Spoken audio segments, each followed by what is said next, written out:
Dalam hukum pidana terkait pembuktian, beban pembuktian ada sama JPU, bukan sama korban atau terdakwa. Ingat itu. Beban pembuktian. Jadi ini PR besar, PR yang sangat besar bagi jaksa penuntut umum. Silakan misalkan pihak terdakwa akan membantah. Jadi sekali lagi, nanti hakim yang akan menilai dan memutuskan. Pelajaran juga, kalau kan ada sidang perdata, ada sidang pidana. Kalau beban pembuktian dalam perdata, siapa yang sebagai beban pembuktian? Nah itu berarti penggugat. Nah kalau masuk pidana ini ingat ya rekan-rekan ini, jadi JPU lah yang bekerja keras ini. Justru bukan lagi korban sekarang, bukan RJ ataupun NM, JPU rekan-rekan. Karena JPU punya prinsip dia akan berpegang teguh mengenai presumption of guilty, asas praduga bersalah. Kalau yang si pengacara kan presumption of innocence, asas praduga bersalah. Kemudian saya mau masuk terkait pengacara. Betul yang disampaikan tadi rekan. Pengacara masing-masing punya naluri membela. Cuman memang tergantung oknum pengacaranya. Ada pengacara memang pada saat dia membela klien menggunakan cara-cara yang tidak benar. Ini oknum, bahkan menghalalkan segala cara. Tapi pengacara yang sejati sesungguhnya dia pasti membela klien dengan cara-cara yang benar. Kan gitu. Nah ini memang pilihan. Karena pengacara itu bebas mengeluarkan pendapat. Sepanjang itu tidak ada unsur pidananya. Jadi kembali kalau bagi saya tidak mau offside. Rekan-rekan silakan argumentasi, tapi paling tidak saya mau katakan ini bahwa sekali lagi saya mau tegaskan, beban pembuktian ada sama jaksa penuntut umum. Majelis hakim lah yang akan menilai dan kemudian dia akan memutuskan terkait persoalan ini. Demikian, terima kasih rekan-rekan. Assalamualaikum. Waalaikumsalam. Bang Maksi, aku boleh nanya nggak host ke Bang Maksi? Boleh Kak, kakak bantu jadi moderator juga ya. Oke silakan Kak. Bang Maksi mau nanya Bang, salam kenal Bang ya. Mau nanya Bang, benarkah waktu itu kita pernah dengar pernyataan nih Bang, saat pengacara mendampingi kliennya, saat dia mengucapkan pernyataan-pernyataan tertentu, dia tidak bisa dituntut kalau pernyataan itu ternyata tidak benar misalnya. Apakah benar begitu Bang Maksi? Oke, saya katakan tadi kan, memang ini bicara pengacara juga manusia ya, kan gitu kan? Iya Bang. Jadi memang ini pengacara juga memiliki pilihan. Dia bisa memilih dengan cara-cara benar, bisa juga dengan cara-cara tidak benar. Kalau yang ditanyakan tadi Mbak tadi, kalau memang pengacara ini tidak benar, dia menyatakan mengeluarkan pendapat, pernyataan,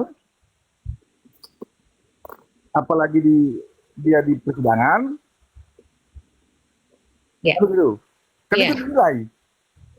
Jadi jangankan pengacara mengeluarkan pendapat, dia mengajarkan juga kepada terdakwa ataupun sebagai korban, dia mengajarkan dia belajar bohong, tidak benar, ketahuan, terbukti, dia bisa dikenakan pidana.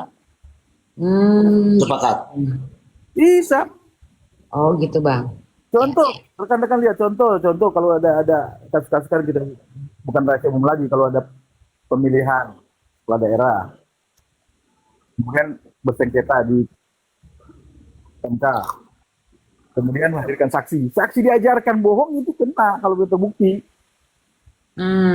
Sepakat. Jika di dalam persidangan ya keterangan palsu kan, makanya di sini ini menentukan ini untuk agenda keterangan saksi ini penentuan apakah pihak saya di tengah-tengah ya, apakah keterangan dari pihak korban yang benar atau dari pihak terdakwa. Gitu. Hakim akan menilai. Mau ada perbedaan antara keterangan di BAP ataupun di muka persidangan itu urusan nomor 2. Yang jelas keterangan sesungguhnya di persidangan itu akan dinilai, bukan di BAP. Sepakat. Demikian. Siap. Thank you Bang. Terima kasih penjelasannya Bang. Artinya fakta persidangan ya Bang Maksi ya. Fakta persidangan yang akan dinilai Bang Maksi. Iya, betul. Jadi BAP itu Bang Maksi. akan Kalau lanjut ya. Bang Max, kalau misal kita jadi saksi, kalau kita nggak jujur, apa dia jadi tersangka juga? Apa gimana? Ini makanya saya bilang ini kan agenda kita kan ada lima alat bukti ya. Agenda pertama dulu ini nomor satu memang ini dalam alat bukti di pidana ini, dalam pidana ini nomor satu di keterangan saksi penentuan ini, namanya dia nomor satu. Nah, kalau ada saksi yang menyampaikan di pengadilan kemudian dia berbohong, makanya kan disumpah itu. Saya tadi sudah terangkan sama rekan tadi. Kalau terdakwa dia mau berbohong pun tidak masalah. Kalau seorang Karena terdakwa, nggak disumpah. ini bahasa gampang, bahasa guyon ini. Terdakwa dia bisa dihalalkan untuk berbohong di muka persidangan. Itu terdakwa ya. Kenapa? Karena memang dia sudah bersalah, kecuali saksi. Saksi kalau sampai dia berbohong, apalagi ketahui terbukti, maka dia akan dikenakan pasal keterangan palsu. Ya. Sanksi pidananya ada. Ada pasal keterangan palsu bisa dilihat kok itu. Kalau dia berbohong, Iya, sanksi pidananya ada kan gitu Bang. ada. Makanya ini hati-hati nih keterangan-keterangan saksi ini, baik pihak korban maupun pihak. Ini loh. Demikian, terima kasih. Saya ada pertanyaan nih buat Bang Max sama Mr. C, boleh ya? Karena ini berkaitan dengan teknis sih. Boleh. Jika saya ya. bisa jawab, jika saya bisa jawab ya, Bang. Baik-baik. Jadi saya kan sedikit menganalisa ya pada saat menonton live gitu sikap Nikita Mirzani bagaimana ketika dia berada di dalam ruang persidangan dan segala macam. Saya nggak tahu apakah ada aturan gitu yang harusnya diberikan oleh penasihat hukum gitu ya, diberitahukan kepada terdakwa bagaimana dia harus mengikuti persidangan gitu. Karena ini analisa saya aja ya, ini bisa sangat subjektif. Saya melihat bahwa sepertinya pertanyaan-pertanyaan yang dilemparkan itu tidak sesuai dengan pertanyaan-pertanyaan penasihat hukum. Itu satu. Kedua, pada saat saya nonton live, saya tuh sempat menangkap dia mengatakan seperti ini.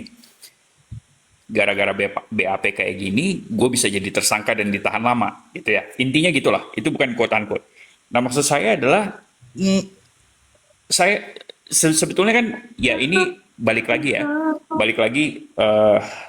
pertanggungjawaban pihak masing-masing gitu.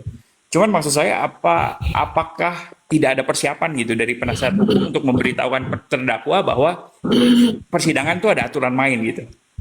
Ini bukan persidangan gue gitu, istilahnya gitu. Kira-kira begitulah Bang Max sama Mr. C. Terima kasih. Mungkin Bang Mr. C bisa menjawab barangkali. Demikian.